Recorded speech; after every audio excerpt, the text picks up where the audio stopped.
ଓଡ଼ିଶାର ସ୍ଥାପତ୍ୟ କଳାର ଅନନ୍ୟ ନିଦର୍ଶନ ହେଉଛି ବିଶ୍ୱ ପ୍ରସିଦ୍ଧ କୋଣାର୍କ ସୂର୍ଯ୍ୟ ମନ୍ଦିର। ଏହା ପୁରୀ ଜିଲ୍ଲାର ଚନ୍ଦ୍ରଭାଗା ନଦୀ କୂଳରେ ଅବସ୍ଥିତ। ଏହି ଭବ୍ୟ ମନ୍ଦିରକୁ 1300 ଶତାବ୍ଦୀରେ ଗଙ୍ଗବଂଶର ନରପତି ଲାଙ୍ଗୁଳା ନରସିଂହ ଦେବ ନିର୍ମାଣ କରିଥିଲେ। ଏହା କେବଳ ଏକ ଧାର୍ମିକ ସ୍ଥଳ ନୁହେଁ, ବରଂ ଓଡ଼ିଶାର ଜାତିର ବୀରତ୍ୱ, କଳାପ୍ରିୟତା ଏବଂ ବୈଜ୍ଞାନିକ ଜ୍ଞାନକୌଶଳର ଏକ ଜ୍ୱଳନ୍ତ ପ୍ରମାଣ। ଏହାର କାରୁକାର୍ଯ୍ୟ ଏତେ ସୁନ୍ଦର ଯେ ଏହାକୁ ଦେଖିବା ପାଇଁ ସାରା ବିଶ୍ୱରୁ ପର୍ଯ୍ୟଟକମାନେ ଛୁଟି ଆସନ୍ତି। କୋଣାର୍କ ମନ୍ଦିରକୁ ଏକ ବିଶାଳ ରଥ ଆକାରରେ ନିର୍ମାଣ କରାଯାଇଛି। ଏହି ରଥରେ 7ଟି ବଳିଷ୍ଠ ଘୋଡ଼ା ସଂଯୁକ୍ତ ହୋଇଛି, ଯାହା ସପ୍ତାହର 7 ଦିନର ପ୍ରତୀକ ବୋଲି ବିଶ୍ୱାସ କରାଯାଏ। ମନ୍ଦିରର ଦୁଇ ପାର୍ଶ୍ୱରେ 24ଟି ଚକ ଖୋଦିତ ହୋଇଛି,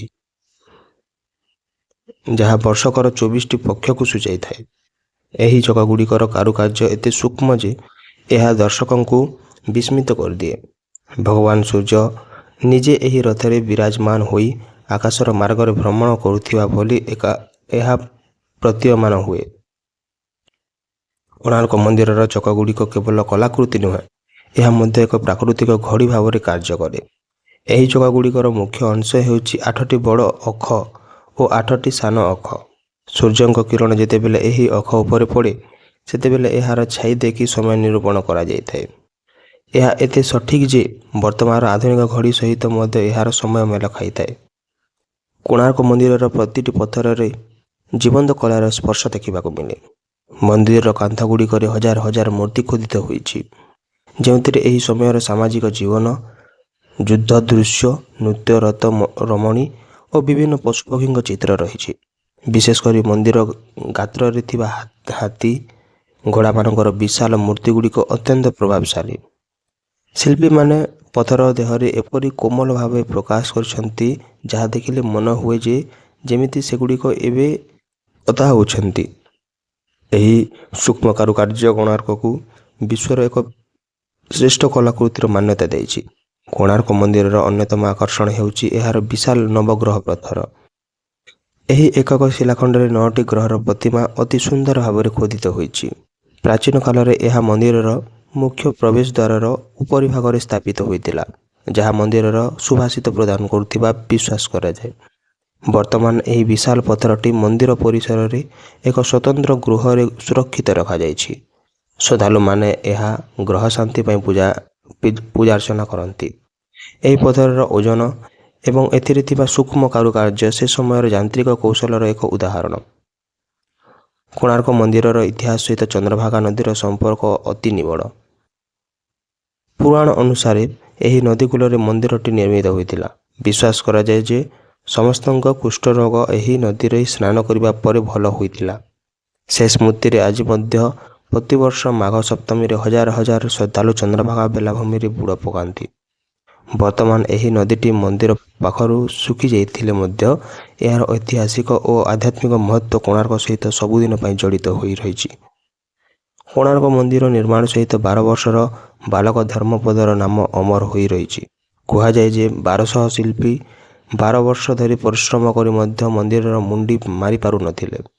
ଏହି ସମୟରେ ମୁଖ୍ୟ ଶିଳ୍ପୀ ବିଶୁ ମହାରଣାଙ୍କ ପୁଅ ଧର୍ମପଦ ସେଠାରେ ପହଞ୍ଚି ନିଜ ବୁଦ୍ଧି ବଳରେ ମନ୍ଦିରର ଶୀର୍ଷ ସ୍ଥାପନ କରିଥିଲେ।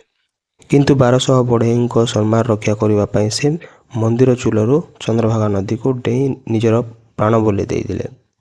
ଏହି ମହାନ ବଳିଦାନ ଓଡ଼ିଶାର ପ୍ରତିଟି ଘରେ ଏକ ଗର୍ବର କାହାଣୀ ଭାବେ ପରିଚିତ। କୋଣାର୍କ ମନ୍ଦିରର ନିର୍ମାଣରେ ଏକ ଶକ୍ତିଶାଳୀ ଚୁମ୍ବକୀୟ କୌଶଳ ବ୍ୟବହାର କରାଯାଇଥିଲା। କୁହାଯାଏ ଯେ ମନ୍ଦିରର ଶୀର୍ଷରେ ଏକ ବିଶାଳ ଚୁମ୍ବକ ରଖାଯାଇଥିଲା ଏବଂ ପଥର ଗୁଡ଼ିକ ମଧ୍ୟରେ ଲୁହା ଚାଦର ବ୍ୟବହାର କରାଯାଇଥିଲା, ଯାହାଫଳରେ ମନ୍ଦିରର ମୁଖ୍ୟ ଭାସମାନ ଅବସ୍ଥାରେ ରହୁଥିଲେ। କିନ୍ତୁ ପରବର୍ତ୍ତୀ ସମୟରେ ଏହି ଚୁମ୍ବକ ଯୋଗୁଁ ସମୁଦ୍ରରେ ଯାଉଥିବା ଜାହାଜଗୁଡ଼ିକର ଦିଗବାଣୀରେ ଯନ୍ତ୍ର କମ୍ପାସ ବିଗିଡ଼ି ଯାଉଥିବାରୁ ପର୍ତ୍ତୁଗୀଜ ନାବିକମାନେ ଏହାକୁ ବାହାର କରି ନେଇଥିଲେ। ଏହି ଚୁମ୍ବକ ବାହାର କରିବା ପରେ ମନ୍ଦିରର ଭାରସାମ୍ୟ ନଷ୍ଟ ହୋଇଥିଲା ଏବଂ ଏହାର ପତନ ଆରମ୍ଭ ହୋଇଥିଲା। ବୈଦେଶିକ ନାବିକମାନଙ୍କ ପାଇଁ କୋଣାର୍କ ମନ୍ଦିର ବ୍ଲାକ୍ ପାଗୋଡ଼ା ନାମରେ ପରିଚିତ ଥିଲା।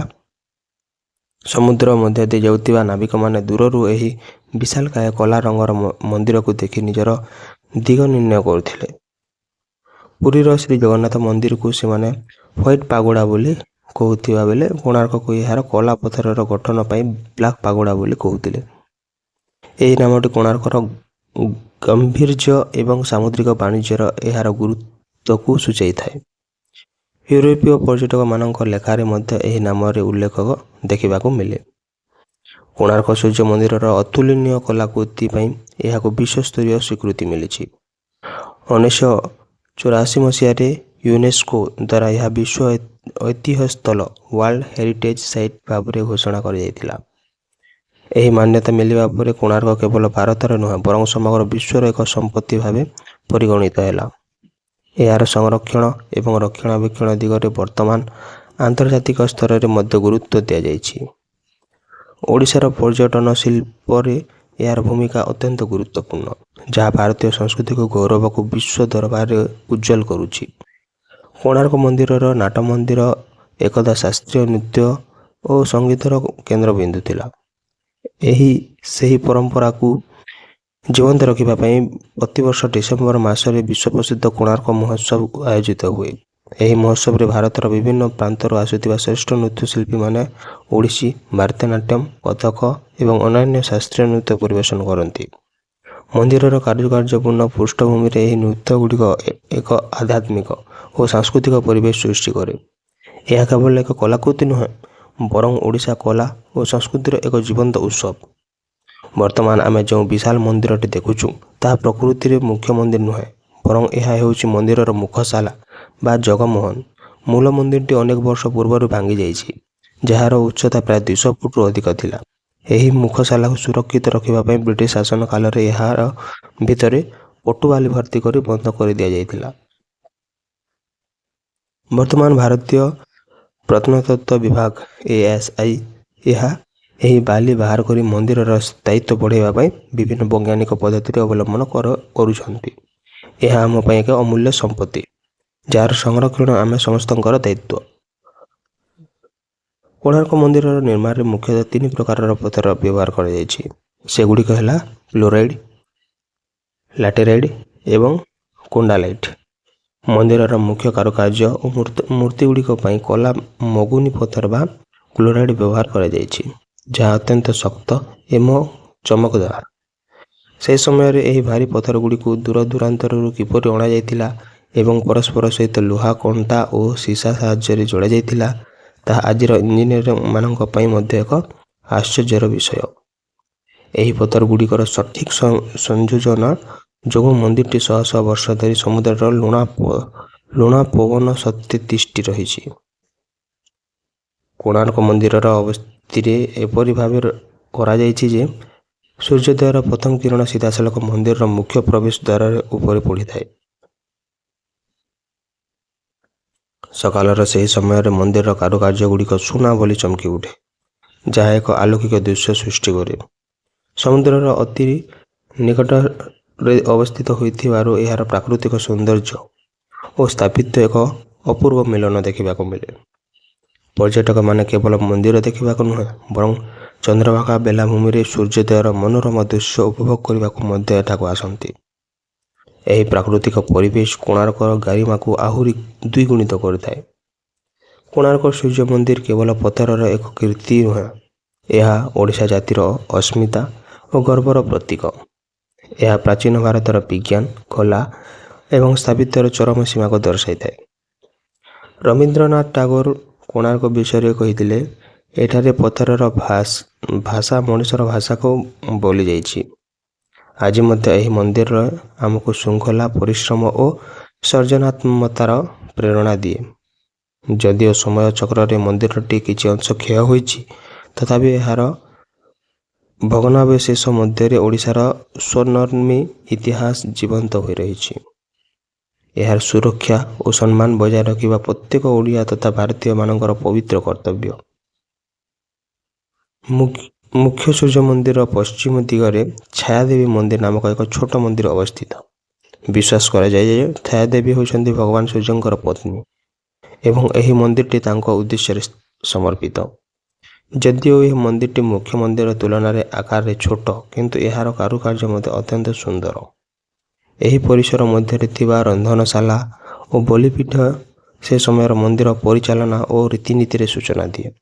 ଏହି କ୍ଷୁଦ୍ର ମନ୍ଦିର ଗୁଡ଼ିକ କୋଣାର୍କର ସାମଗ୍ରିକ ସ୍ଥାପତ୍ୟକୁ ପୂର୍ଣ୍ଣତା ପ୍ରଦାନ କରିଛନ୍ତି ଏବଂ ପର୍ଯ୍ୟଟକଙ୍କୁ ପ୍ରାଚୀନ ଓଡ଼ିଶାର ଧାର୍ମିକ ପରମ୍ପରା ସହ ପରିଚିତ କରାନ୍ତି। କୋଣାର୍କର ସ୍ଥାପତ୍ୟ କେବଳ ଇତିହାସରେ ନୁହେଁ, ଏହା ଆଧୁନିକ ଓଡ଼ିଶାର ସାଂସ୍କୃତିକ ପରିଚୟ ସହିତ ଉତ୍ପୃତ ଭାବେ ଜଡ଼ିତ। ଆମେ ରାଜ୍ୟରେ ଅନେକ ସରକାରୀ ପ୍ରତୀକ, ପୁରସ୍କାର ଏବଂ ଏପରିକି ଭାରତୀୟ ମୁଦ୍ରା, 10 ଟଙ୍କିଆ ନୋଟ୍ ଉପରେ କୋଣାର୍କ ଚକର ଚିତ୍ର ସ୍ଥାନ ପାଇଛି। ଏହା ଦର୍ଶାଏ ଯେ ଶହ ଶହ ବର୍ଷ ପରେ ମଧ୍ୟ ଏହି ମନ୍ଦିରର କଲା ଓ ଦର୍ଶନ ଆମ ସମାଜରେ ଜୀବନ୍ତ ରହିଛି। ଶିଳ୍ପୀମାନଙ୍କର ସେହି ଅଦମ୍ୟ ସାହସ ଓ କଲା ପ୍ରତିମା ନିଷ୍ଠା ଆଜିର ଯୁବପିଢ଼ିମାନଙ୍କ ପାଇଁ ଏକ ବଡ଼ ପ୍ରେରଣା। କୋଣାର୍କ କେବଳ ଏକ ପର୍ଯ୍ୟଟନସ୍ଥଳୀ ନୁହେଁ, ବରଂ ଏହା ଓଡ଼ିଶାର ଅସ୍ମିତାର ଏକ ଜ୍ୱଳନ୍ତ ମଶାଲ। କୋଣାର୍କ ମନ୍ଦିରର ଚାରିପଟେ ଥିବା ପ୍ରାକୃତିକ ପରିବେଶ ଏବଂ ଝାଉଁବଣ ଏହାର ସୌନ୍ଦର୍ଯ୍ୟକୁ ଆହୁରି ବଢ଼ାଇଥାଏ। ମନ୍ଦିରଟି ସମୁଦ୍ରର ଅତି ନିକଟରେ ଥିବାରୁ ଏହା ସବୁବେଳେ ଲୁଣା ପବନ ଏବଂ ପ୍ରାକୃତିକ ବିପର୍ଯ୍ୟୟର ସମ୍ମୁଖୀନ ହୋଇ ଆସୁଛି। ସେଥିପାଇଁ ସରକାର ଏବଂ ପରିବେଶବିତ୍ମାନେ ଏହି ଅଞ୍ଚଳରେ ଅଧିକରୁ ଅଧିକ ବୃକ୍ଷରୋପଣ ଉପରେ ଗୁରୁତ୍ୱ ଦେଉଛନ୍ତି, ଯାହାଫଳରେ ମନ୍ଦିରଟି ପ୍ରଖର ପବନରୁ ସୁରକ୍ଷିତ ରହିପାରିବ। ପର୍ଯ୍ୟଟକମାନେ ଏଠାକୁ ଆସିବା ସମୟରେ କେବଳ ଇତିହାସ ନୁହେଁ, ବରଂ ଏଠାକାର ଶାନ୍ତ ଏବଂ ସବୁଜ ପରିବେଶର ମଧ୍ୟ ଆନନ୍ଦ ନିଅନ୍ତି। ଏହି ପରିବେଶର ସନ୍ତୁଳନ ରକ୍ଷା କରିବା କୋଣାର୍କର ଦୀର୍ଘାୟୁ ପାଇଁ ଅତ୍ୟନ୍ତ ଆବଶ୍ୟକ। କୋଣାର୍କ ମନ୍ଦିରର ଗଠନ କେବଳ ଧାର୍ମିକ ନୁହେଁ, ବରଂ ଏହା ପ୍ରାଚୀନ ଭାରତୀୟ ବିଜ୍ଞାନର ଏକ ଜୀବନ୍ତ ଗବେଷଣାଗାର। ଏହି ମନ୍ଦିରର ପ୍ରତ୍ୟେକ କୋଣ ଓ ପଥରର ସଂଯୋଜନା ଏପରି ଭାବରେ କରାଯାଇଥିଲା ଯେ ଏହା ପୃଥିବୀର ଚୁମ୍ବକୀୟ ଶକ୍ତିକୁ ନିୟନ୍ତ୍ରଣ କରିପାରୁଥିଲା। ମନ୍ଦିରର ମୁଖ୍ୟ ବିଗ୍ରହଙ୍କୁ ସ୍ଥାପିତ କରିବା ପାଇଁ ଯେଉଁ ସୂକ୍ଷ୍ମ ଗଣିତ ବ୍ୟବହାର କରାଯାଇଥିଲା, ତାହା ଆଜିର ଆଧୁନିକ ସ୍ଥାପତ୍ୟ ବିଜ୍ଞାନ ପାଇଁ ମଧ୍ୟ ଏକ ବିରାଟ ପ୍ରଶ୍ନବାଚୀ।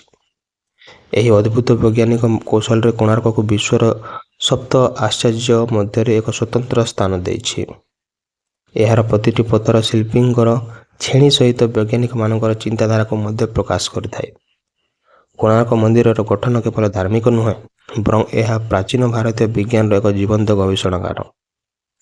ଏହି ମନ୍ଦିରର ପ୍ରତ୍ୟେକ କୋଣ ଏବଂ ପଥରର ସଂଯୋଜନା ଏପରି ଭାବରେ କରାଯାଇଥିଲା ଯେ ଏହା ପୃଥିବୀର ଚୁମ୍ବକୀୟ ଶକ୍ତିକୁ ନିୟନ୍ତ୍ରଣ କରିପାରୁଥିଲା। ମନ୍ଦିରର ମୁଖ୍ୟ ବିଗ୍ରହଙ୍କୁ ସ୍ଥାପିତ କରିବା ପାଇଁ ଯେଉଁ ସୂକ୍ଷ୍ମ ଗଣିତ ବ୍ୟବହାର କରାଯାଇଥିଲା, ତାହା ଆଜିର ଆଧୁନିକ ସ୍ଥାପତ୍ୟ ବିଜ୍ଞାନ ପାଇଁ ମଧ୍ୟ ଏକ ବିରାଟ ପ୍ରଶ୍ନବାଚୀ। ଏହି ଅଦ୍ଭୁତ ବୈଜ୍ଞାନିକ ଜ୍ଞାନକୌଶଳ କୋଣାର୍କକୁ ବିଶ୍ୱର ସପ୍ତ ଆଶ୍ଚର୍ଯ୍ୟ ମଧ୍ୟରେ ଏକ ସ୍ୱତନ୍ତ୍ର ସ୍ଥାନ ଦେଇଛି। ଏହାର ପ୍ରତିଟି ପଥର ଶିଳ୍ପୀଙ୍କର ଛେଣି ସହିତ ବୈଜ୍ଞାନିକମାନଙ୍କର ଚିନ୍ତାଧାରାକୁ ମଧ୍ୟ ପ୍ରକାଶ କରିଥାଏ। ସୂର୍ଯ୍ୟ ମନ୍ଦିର କେବଳ ପଥରର ଏକ କୀର୍ତ୍ତି ନୁହେଁ, ଏହା ଓଡ଼ିଶାର ଜାତିର ସ୍ୱାଭିମାନ ଓ ବୀରତ୍ୱର ଏକ ଅମର ଗାଥା।